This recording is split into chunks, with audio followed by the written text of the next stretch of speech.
Stevie Lee, episode 404, first night game at the cathedral that Darryl built. DKR at night, as you can tell by my voice, it's a little different nowadays. It's a lot different. I mean, how did you sum it up from your vantage point?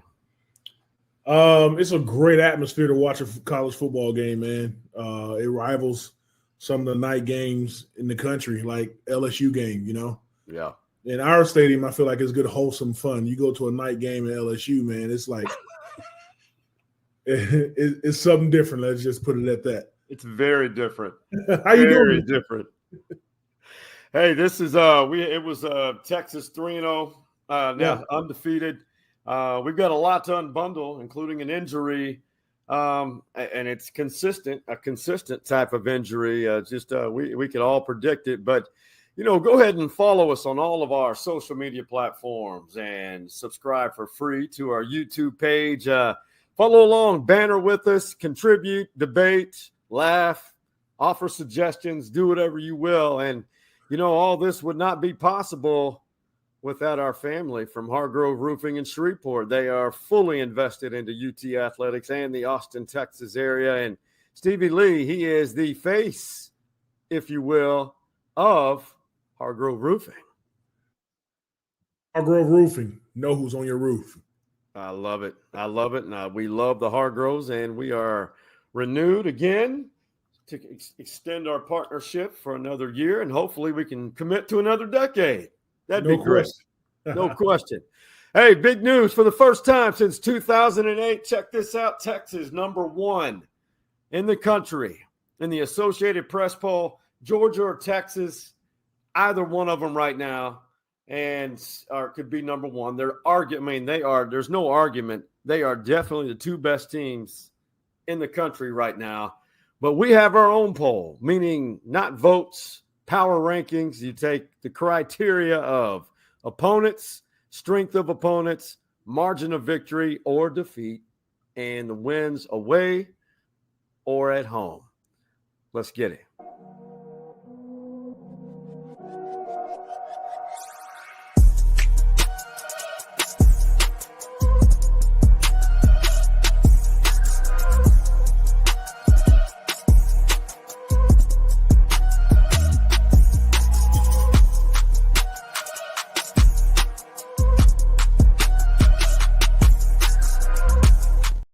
All right, I got a feeling Stevie has a lot to say about this.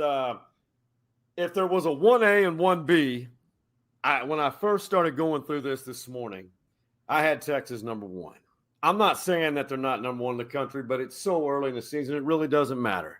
But I kept thinking when I looked at Georgia's schedule, since they are the defending champs and they've got the dynasty that Alabama once was, they beat Clemson 34-3, beat Tennessee Tech 48-3. But this week in their SEC opener on the road, they struggled 13-12.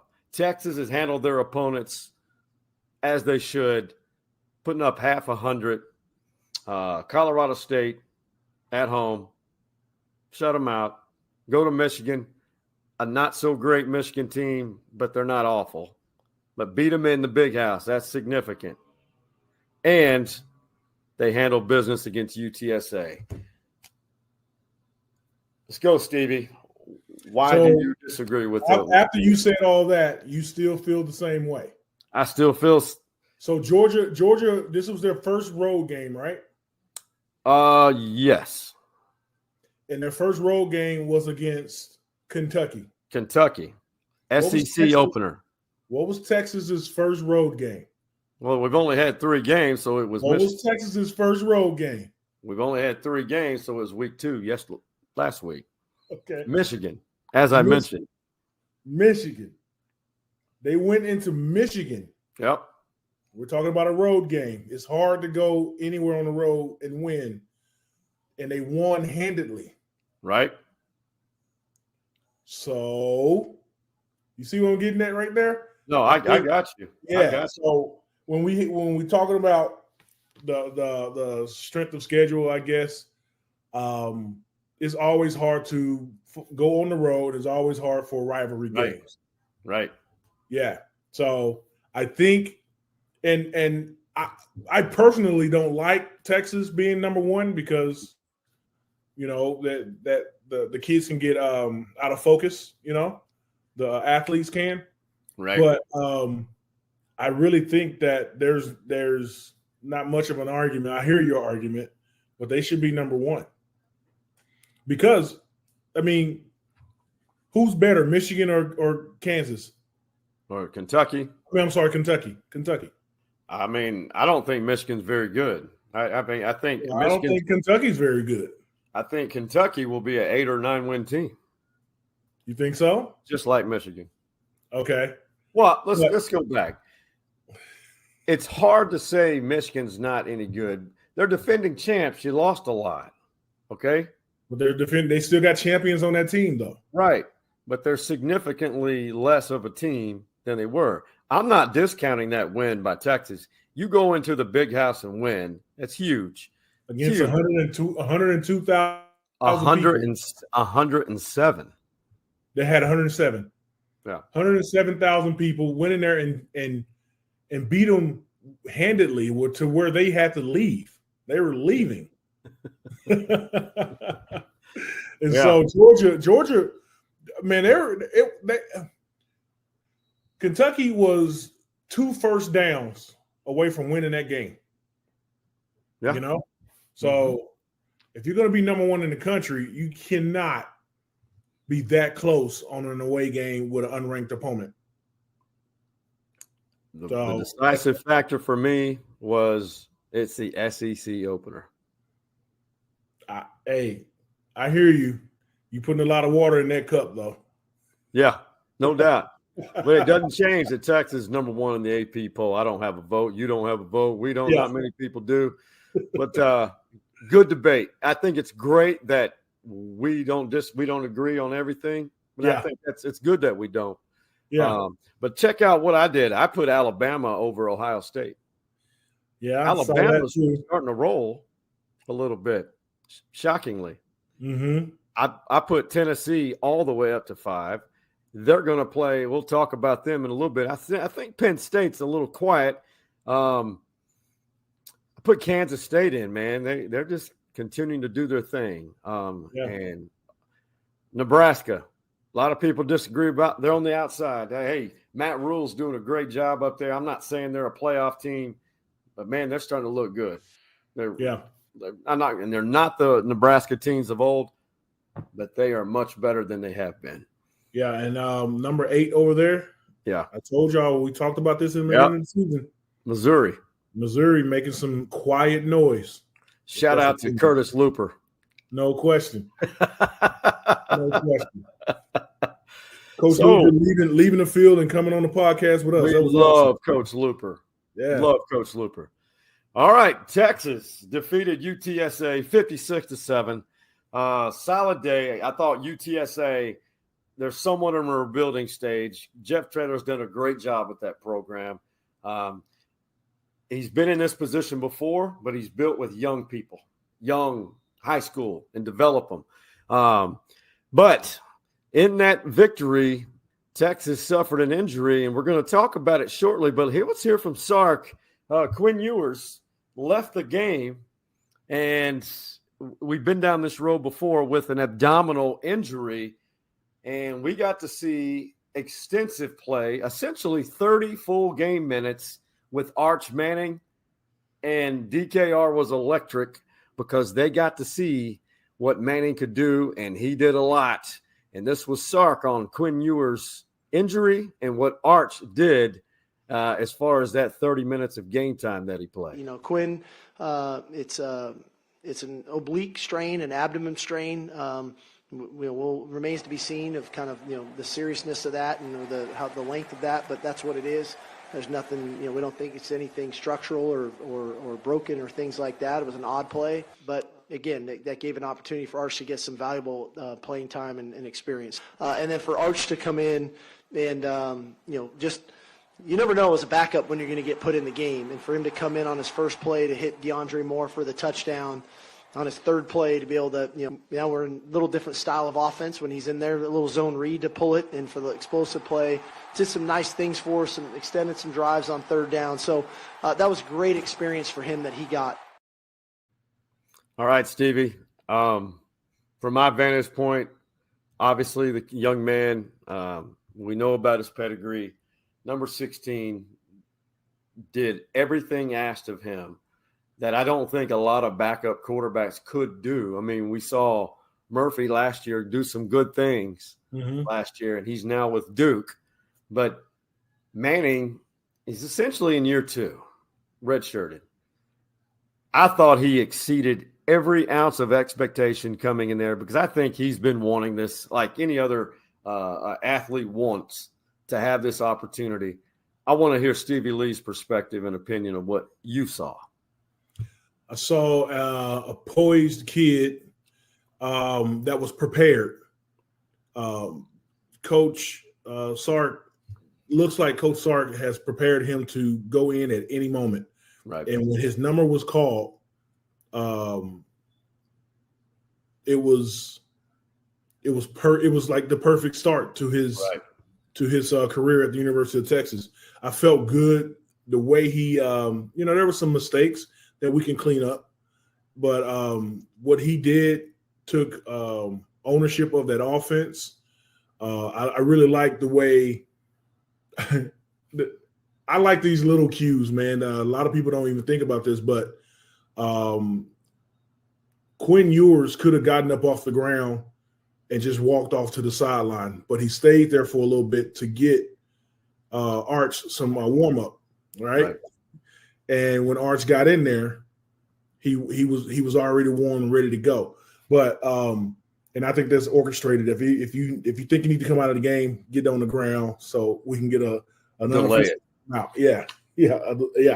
So that was brilliant by Ewers to do that, and I think Sark preached to Manning that there's going to be a time where you're going to get called on. And so you need to prepare like you're QB1. And you can tell the kid was prepared. You can tell that coach had a script for him. You know how coach, he always talk about he has a script, for the first part of the game. Right. You can tell that he had a script just for in case Manning went in there. So those plays were called for Manning. He would never call a zone read for Quinn Ewers. Right. You know what I mean? So he retailored the game. On the back of his play card, he probably had, if Ewers go down, break in case of emergency, and he had these sets of plays for Manning. That's what I saw. That's what I thought. That's what I felt in the stands. Like they're like, okay, we prepared for this. Let's do it. And now everyone's talking about this Manning kid. And I love to see him running down the field with that 67-yard touchdown. Yeah. I think we're going to talk about it, but his uncles never did anything like that. They did not have the athleticism to do anything like that. And not only did he kind of hurdle a kid, he juked the kid too. Yeah. And there was a safety running after him that could not catch our quarterback. So it was the slowest looking, fastest guy I ever seen. So I'm real happy, man. The future's bright with this kid. Yeah. His dad, Cooper, apparently is the best athlete of the Mannings. Oh. But there was an Instagram story that I think Cooper Manning, that's his dad, I believe, said that he got it from his mama. Hey, real quick. According to Pete Thamel of ESPN, he says Ewers' ab injury isn't as serious as initially thought. He's probably going to miss the Monroe game, which is fine. You want to save him for SEC, but it's week to week after that. This is still Quinn Ewers' team. Yeah, no question. You can't just. I think everyone on that team, including Arch, is aware of that. And so what Stevie alluded to, here's that speed. I mean, a lot of people said this looked like kind of looked like Vince Young again. Much on the ground in this game. Oh, look at Arch Manning. Oh, hit him with the two-step. Arch Manning, touchdown. Well, when he bit on the back, I had a pretty good idea. I just had to make one move on the safety, and when adrenaline kicks in, it helps you run a little bit faster. But I credit that to Torrey Becton, our head weight coach. He runs our tails off in the summer, so I think I've gotten a little bit faster since I've gotten on campus. Your boy Becton, you got a shout out. It's my guy, and hey, so after this season, Torrey Becton gets another raise. You know, no, he's exactly right, man. When I go to practice and I talk to Torrey, I can tell that the program is in really good hands. Yeah, because you can get some 5-star athletes, but they can't stay 5-star high school athletes once they get here. They still need to develop speed and strength and conditioning. So he's doing a great job, man. But Manning turning on the Jets like that, man, it was surprising to me that the kid had the wheels like that, you know. Right. So that was fun to watch.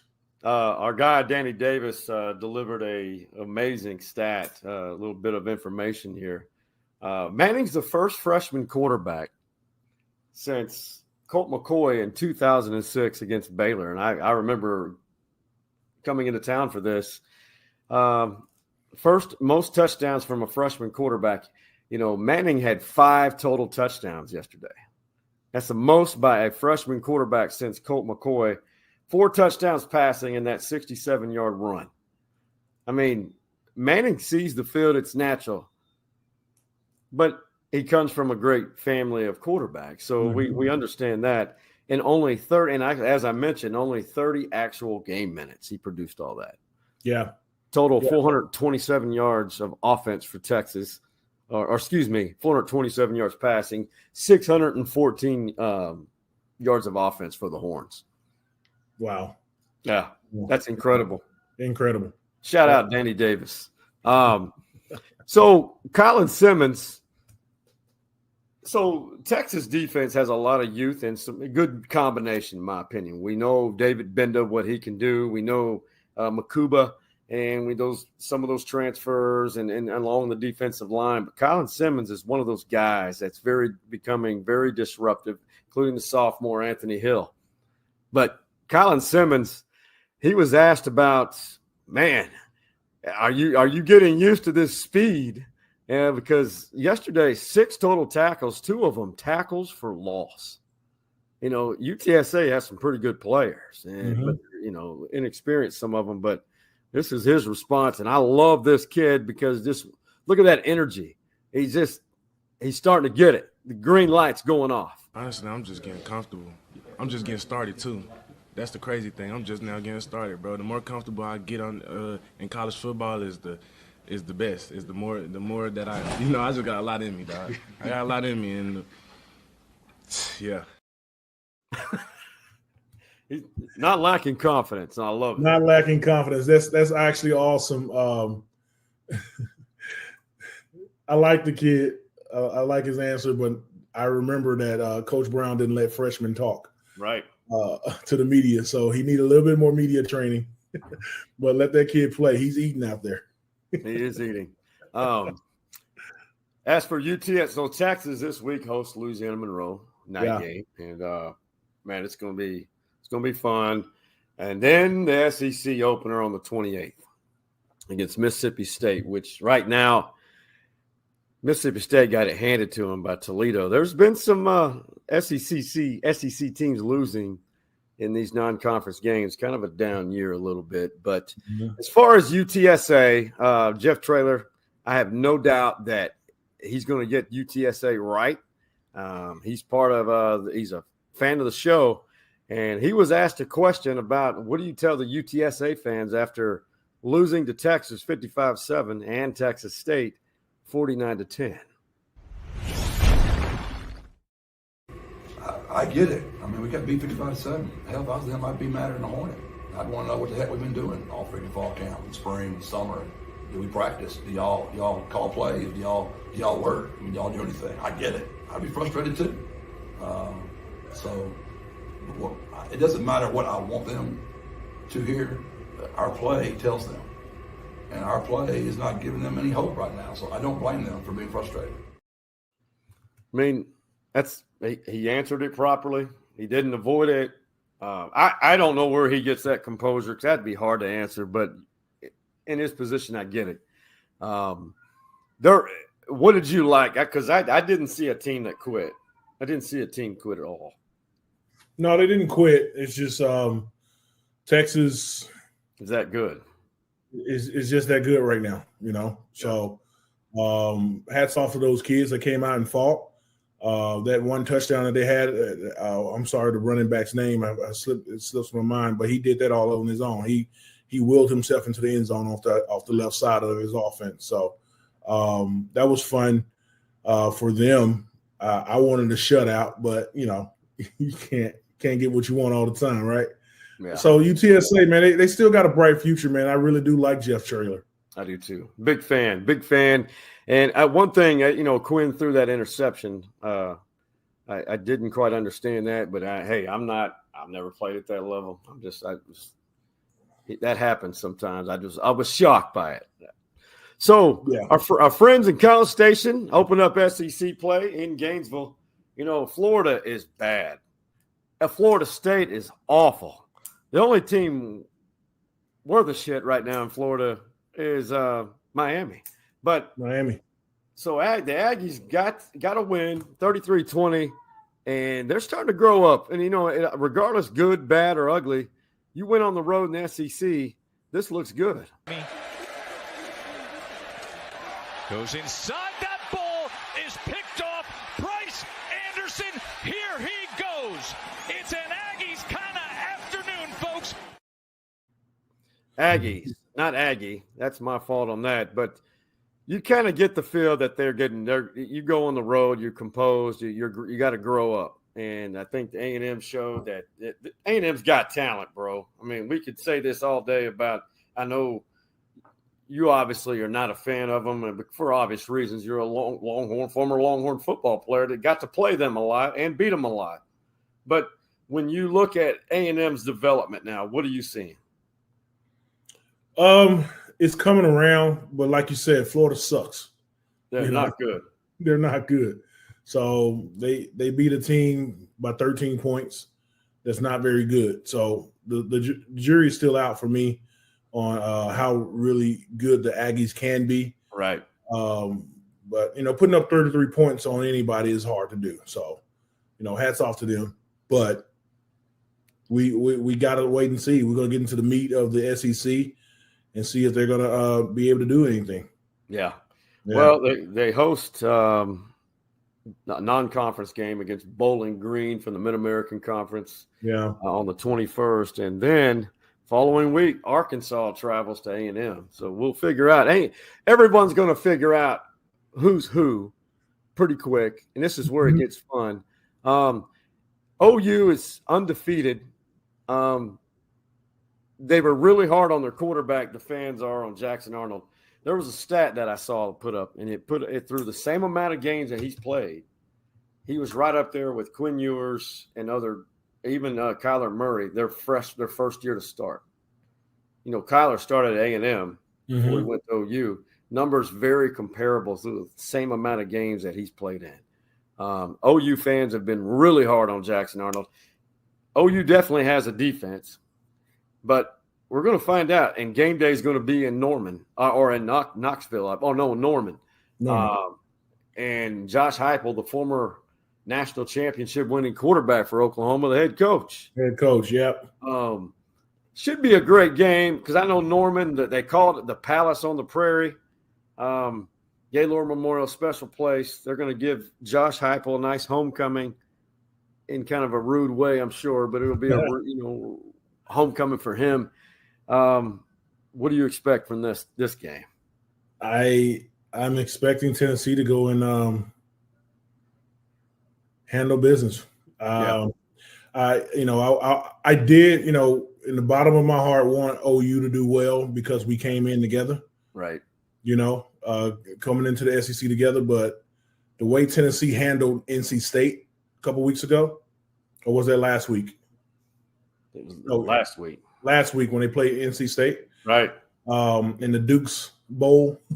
Duke Mayo. Bowl. So, yeah. They look really good.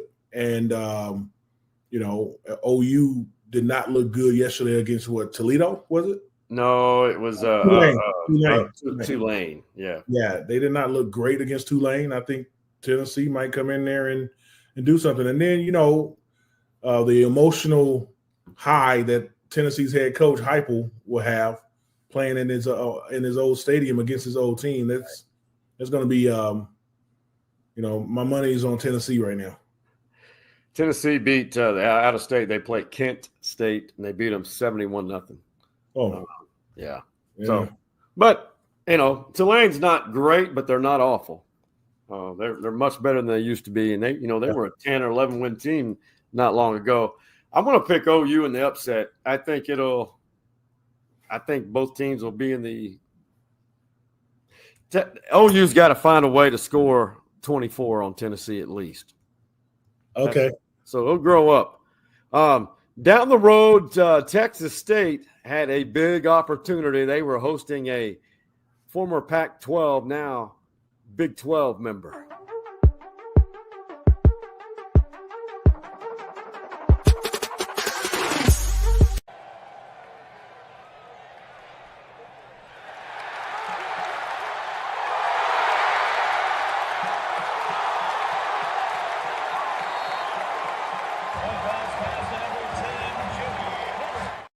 Oh, man. Joey Herbert, highlight reels for Texas State. G.J. Kinney's got a great program down there. Shout out to Coach Bailiff, who's the right-hand guy, retired from coaching. Texas State was up by 2 touchdowns, ended up losing to Arizona State in San Marcos 31-28. I don't know if you caught that game, but Texas State had their chances. Yeah, I caught the highlights, man. It was that was fun, though, man. Texas State, just get back to work and keep their head down. 100%. That's just one loss. They can run the table and get back in the conference game and still make it to the college football playoffs. Maybe. They can. They maybe. They've got to win out and hope Northern Illinois loses. So we saw Joey Holbert hurdle that Arizona State DB, and I think a Longhorn basically said, "Hold my beer."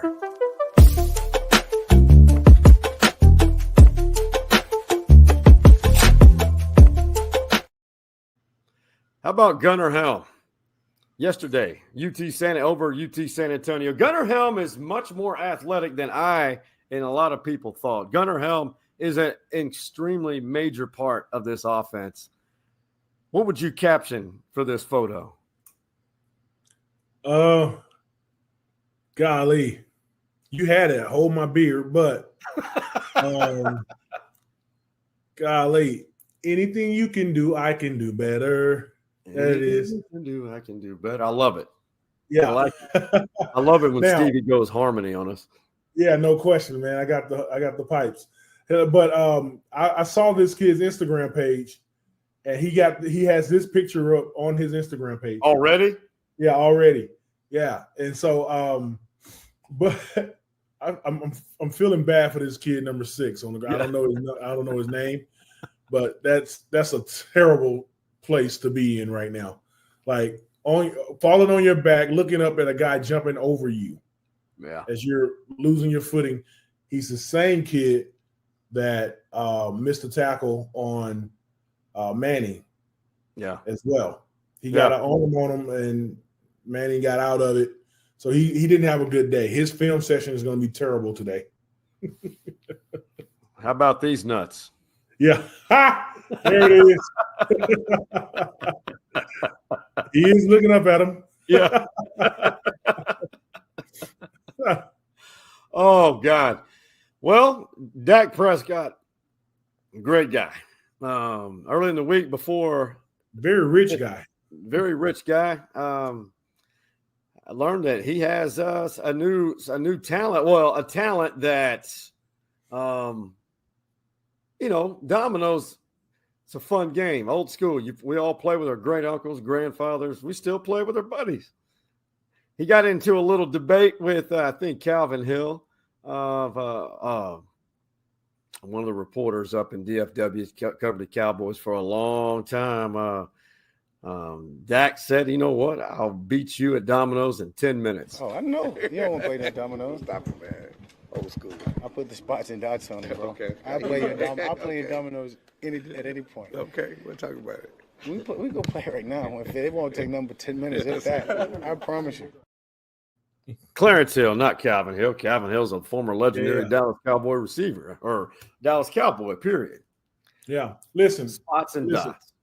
Spots and dots, man. That's a cultural thing in North Louisiana, man.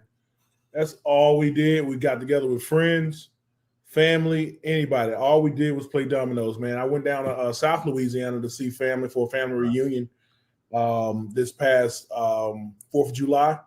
That's all we did, and we set up a few tables playing dominoes with the uncles, the cousins, everybody. So I believe Dak when he say you can pull out the dominoes anywhere. I got a box of dominoes that rides in my car with me in the back. So a game can let out at any moment. I love it. I got something to show you. Hang on. Oh, yeah? Hold on. Hang on there, brother. My late great uncle. This has been around, and I've had them for a long time. This was made for me. He made this. Oh, wow. For the dominoes. There you go. So you know, too, huh? You know how to play? Yeah. I'm a little rusty right now. Domino, remember back in the early 90s, Domino MFer. This is me, man. I got a bunch of sets of dominoes laying around. I go antiquing every now and then, and I go get some antique dominoes. I just reached over. I got a set right here. I like it. In a little case. You just carry around in a little case, man. A nice little case there, Stevie. Huh? It's a very classy case you have there. Yeah, man. So I'm with Dak. North Louisiana, he's right down the road in Shreveport. Keep going on I-20 East. Right. He's from Halton, Louisiana. And so when he says something about dominoes, I believe him. But now it's not domino season, it's football season. Well, that's a good transition. Because they did not look they took him out at all this week. They look like hot garbage, and we're going to talk about it on the other side of this break. Shout out to Hargrove Roofing. Hi, I'm Stevie Lee, former defensive tackle for the University of Texas. And I'm Clyde Hargrove. I'm a roofer. I also saw action in 52 games. And I fix a lot of roofs. Also won a Rose Bowl and never lost to A&M. And I fix a lot of roofs, right, Stevie? Oh, right. I'm sorry, I zoned out a little bit. So are you going to say that thing about Hargrove Roofing? Hargrove Roofing. Know who's on your roof. Is this even going to work as a commercial?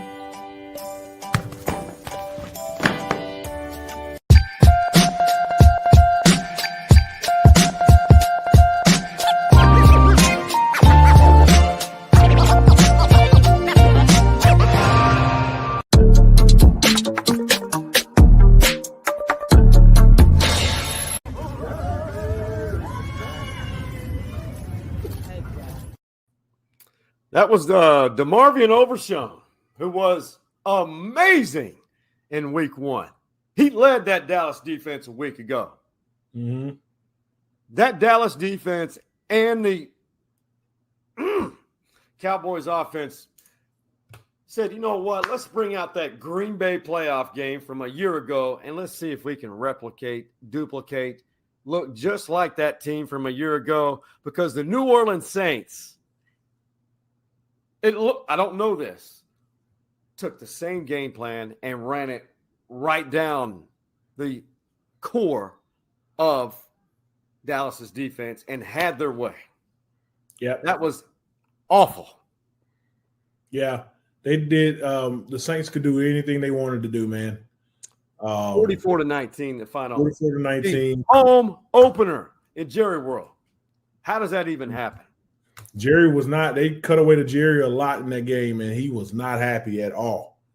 He was not, and he shouldn't have been. So I don't know, man. They got some work to do on defense out there, and then Dak, his receivers weren't getting open. No, they were,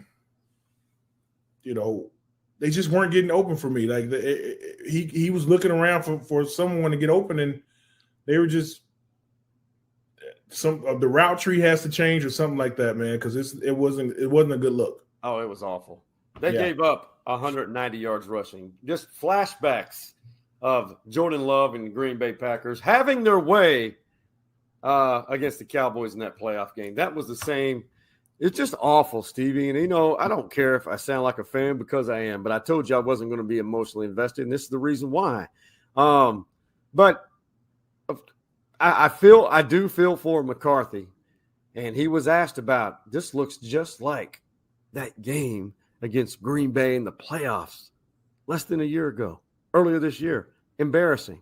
This is what he had to say. I don't think, the last time we played her has anything to do with it. I understand the convenience of the criticism, and obviously I'm on the other side of it. So, but yeah, I think, we've had changes on defense. Some of the changes we made was to put the emphasis on the run defense. Was not evident today. I mean, no doubt about it. They got the ball on our perimeter, time and time again. And they're, in the second level. So, once again, it's I got to quit saying, we need to play much better. I need to coach better.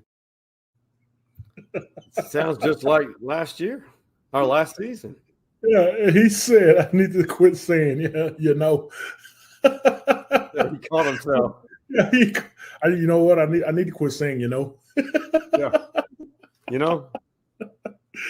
Yeah, he's struggling, man. He's struggling. I think he feels that seat being hot right now. So, well, it's partly not his fault.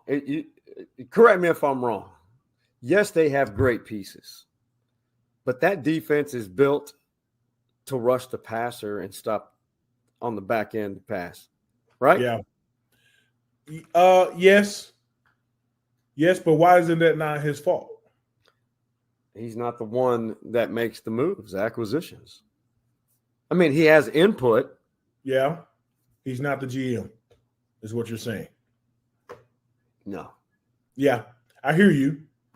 But again, this is why we get paid the big bucks, or they get paid the big bucks to put their team in the right positions, So, yeah, man, I don't know. It's a little bit different, man. I think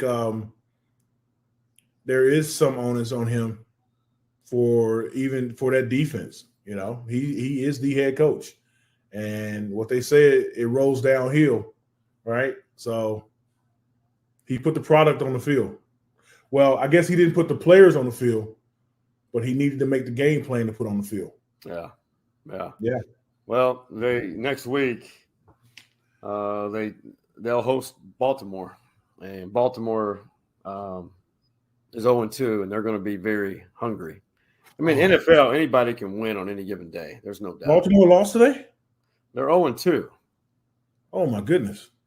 Yeah, I was working today, man, so I didn't catch all the games. They got beat by the Raiders. So. Oh, my goodness. So that's going to be a very hungry team. Yep, for sure. Well, speaking of the NFL, we all know the Sharpes and Shannon Sharpe, and he's part of our the butt of a joke. He's our TikToking in the man cave subject. Shannon had a lady friend or maybe his significant other over at his home, and somehow during their intimacy, his Instagram Live went off, and it was explicit. You could hear everything from grunts to pleasure to good stuff. And this was him addressing it on TikTok. I'm very disappointed in myself. Not for the act. I think there are millions and billions of people of consenting age that engage in activities. but to have your most intimate detail on the audio to be heard, I'm disappointed in myself. I let them call them. I called my sister. My friends, obviously, my friends reached out. But, guys, this was not staged. Came in, I threw my phone on the bed, gazed in an activity. I did not know IG Live. I've never been on IG Live. I've never turned IG Live on. Do you believe him? I do, man. Yeah, I do. I don't think you had any malicious intent at all. Right. Yeah, I do. But there's people saying that it was a marketing ploy because of the pills that he markets. Do you know the roll pills that he markets? So that was a perfect opportunity, for that. So, but I do think it was an accident. I think that Shannon Sharpe is way above trying to do something like that. Yeah. Yeah. He and his brother, they're good people. They're good people. It's just that was very explicit. And even his brother, I saw the recorded version of it from somebody. His brother came in, laughing emoji. Oh my God, this is really happening. Yep. Yeah. Hey man, tell me something good. All right, my brother. So many great things. And I love hearing the world according to Stevie because he is a positive guy. And so that's why we like to hear something good from him. Tell us something good, Stevie Lee. Man, I'm going to stick with football right now, man. You know how the old saying is, if you got two quarterbacks, you ain't got one. You ever heard that? Yep. Hey, baby, the University of Texas got two great quarterbacks. Right. Two great quarterbacks. That saying does not apply to us right now. It's still Ewers' team, but when he goes down, we got another great quarterback that our future is bright with. And so he stepped in. Sark had a great game plan for Ewers, but he also has a great game plan for Manning whenever he needs to. It's like he prepared. He set this aside and said break in case of emergencies. And there was an emergency. He broke it. And this kid came out and threw accounted for 5 touchdowns? Yeah. 5. Yeah. 5 touchdowns. Who else's backup quarterback can do that?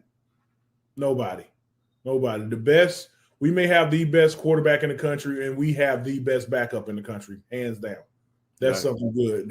And that's something that the University of Texas fans, football fans, can lean on for the next 4 years, 3 years. Right. So we might have back-to-back Heismans. It's possible, just like OU has done in recent history. Yeah, no question. Speaking of, I think it was an OU fan who tweeted something. We can't even find one good quarterback, and Texas is monopolizing has 2. It's funny. That's funny. Absolutely. Tell you something good, man. Just this is brief. Just to all your important people in your life. I mean, enjoy what's going on right now, but in your, just people in your life, man, communicate what you mean. Always, man. I've seen so many instances recently that assuming things, man, don't assume. Don't assume. Man, be direct with your people. That's all. We too old to be assuming, man. I can't That's guess. right. You just got to tell me straight up. And if you go start with assume, it's ass. No question. Assuming. Because everything will be great if you be direct with people. I've seen it happen so much, even at watching people trying to get a hold of people for this game, at the games, tailgating, and whatnot. Man, don't disrespect your people. Yep. That's all I got to say. That's great. That's great. We all do that. Everything will be wonderful. And get out and see the drone show, man. Check out the stories inside the Man Cave IG page. We got a little bit of that for you.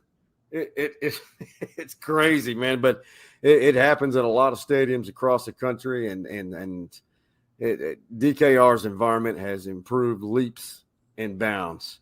Stevie Lee, this is it. Episode 404, it's always fun. Always a great time with you. And as you know, we switch to every Sunday unless we let you know differently. During football season, Stevie and I are every week. Non-football season, every other week. And we may make some special appearances every now and then.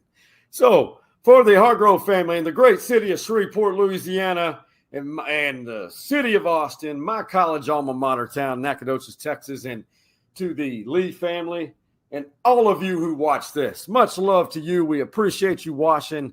Like, follow each of our platforms and like us. Share our content. And for Stevie Lee and OG Man Cave boys, that being Hardball Hearts, Big Mike, and the Coach Mo, what do we tell them, Stevie Lee? We out. You see the drippy, I'm fitted up. Hop in my car and the giddy up. I said get out.